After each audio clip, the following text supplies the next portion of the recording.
Tu deviens un obstacle quand t'allumes. Big AK fort. À 27 ans, Imra s'impose comme l'un des rappeurs ivoiriens les plus en vue de sa génération. Avec sa drill percutante en Nushi et son image de bad boy assumé, ce jeune prodige a su conquérir la rue et bousculer les codes du rap ivoirien. Imra, de son vrai nom, Bakayoko Abdulrahim Souleymane, est né le 28 mai 1998 à Cocody. Le pseudonyme Imra est directement inspiré de son prénom Rahim. Il s'agit en effet des mêmes lettres réarrangées. Dès son adolescence, le jeune Rahim baigne dans la musique et se passionne pour le rap. Il écoute d'abord des artistes internationaux, britanniques, américains, français, et cite notamment le rappeur français, La Fouine comme l'un de ceux qui l'ont poussé à prendre le micro. Cette ouverture musicale forgera sa personnalité artistique naissante. Imra fait ses premiers pas sur la scène musicale, au sein d'un groupe de rap baptisé SBS, formé avec des amis d'école. Avec SBS, il participe à des concours locaux, comme le Faya Flow, où son groupe termine 4e, et commence à se faire remarquer dans le milieu du hip-hop ivoirien.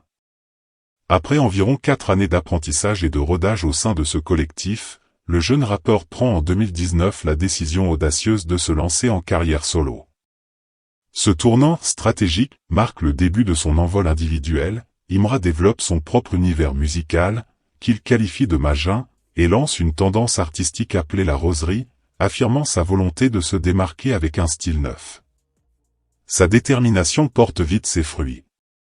En décembre 2020, Imra signe un contrat avec le prestigieux label Def Jam Recording, intégrant ainsi l'écurie d'un géant de l'industrie musicale. Ce partenariat lui ouvre de nouvelles portes et consolide les bases d'une carrière prometteuse. Installé sur la scène ivoirienne, le natif de Cocody va dès lors redoubler d'efforts pour conquérir le public. Dès 2018, Imra publie son premier album Omega, suivi en 2019 d'un second opus intitulé Enfusa. Ses premiers projets posent les bases de son style, mêlant rap ivoire et influence trap. En 2021, il affirme son identité drill en sortant l'EP, Ivoire Drill King, se positionnant déjà comme l'un des porte-drapeaux de la drill made in Côte d'Ivoire. Entre 2018 et 2024, l'artiste reste prolifique malgré les obstacles, il enchaîne 6 mixtapes en 6 ans, alterne entre production sous label, Universal Music Africa, et autoproduction, et sort de nombreux singles. Cette productivité soutenue, couplée à une présence continue sur de petites scènes locales, lui permet de bâtir patiemment une audience fidèle malgré un accueil initial mitigé. En effet, durant ces années, le style drill, qu'il défendait était jugé trop brut pour percer dans un paysage musical ivoirien dominé par des sons plus dansants, comme le Maïmouna, mélange de rap et de coupé décalé. Pourtant, Imra persévère et garde le cap, convaincu du potentiel de sa musique. L'année 2024 marque le véritable tournant de sa carrière. Imra sort son album Jeune et Riche, un projet phare qui va le propulser au sommet. Paru fin juillet 2024, Jeune et Riche connaît un succès foudroyant, en à peine quelques semaines, l'album accumule des millions de streams et enflamme même les réseaux sociaux comme TikTok. Plusieurs titres deviennent des hymnes dans les rues d'Abidjan, notamment Banger, Yorobo Drill Acte 3 ou encore Vêtements, qui s'imposent comme la bande-son du quotidien dans la capitale économique ivoirienne. La qualité de la production et la cohérence du projet sont saluées par les critiques, faisant de Jeune et Riche un véritable phénomène. Le succès commercial est au rendez-vous. En Côte d'Ivoire, l'album est certifié disque d'or seulement quelques mois après sa sortie, puis disque de platine en février 2025. Une performance historique. Imra devient ainsi le premier artiste du rap ivoire à atteindre le platine dans son pays. Seul le duo Zouglou Yodé et Siro avaient obtenu cette distinction avant lui. Fort de cet exploit, l'opus sera même réédité en version de luxe quelques mois plus tard, témoignant de l'engouement durable du public. En 2025, Imra continue sur sa lancée avec de nouveaux projets. Il publie un EP album intitulé Big Aka For Akake, confirmant qu'il ne compte pas relâcher la cadence. Son ascension fulgurante en quelques années illustre bien sa devise, Jeune et Riche, désormais plus qu'un titre d'album, est devenu le symbole de sa réussite et de la fierté d'une jeunesse ivoirienne qui se reconnaît en lui. Pour asseoir sa place dans le rap game, Imra a su s'entourer et collaborer avec d'autres figures majeures de la musique urbaine. Très tôt, il multiplie les collaborations stratégiques avec des rappeurs ivoiriens de renom tels que Suspect 95, Wilgoons ou Mosti.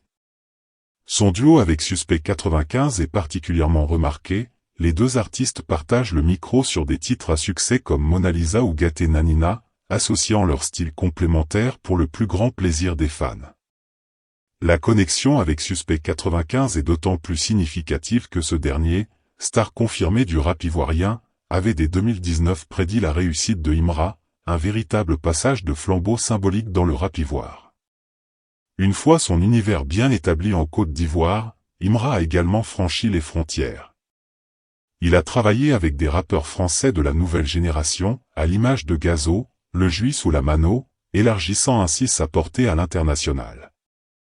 Ses featuring avec des artistes francophones reconnus lui ont permis de toucher un public plus large au-delà de son pays natal et de se frotter à d'autres styles.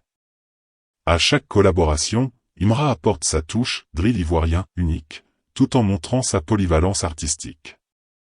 Sur le plan musical, Imra s'est forgé une identité bien distincte. Grand amateur de son trap et drill du sud des États-Unis qu'il décrit comme « brut », agressive et sombre, il décide d'adapter ses sonorités à la sauce ivoirienne.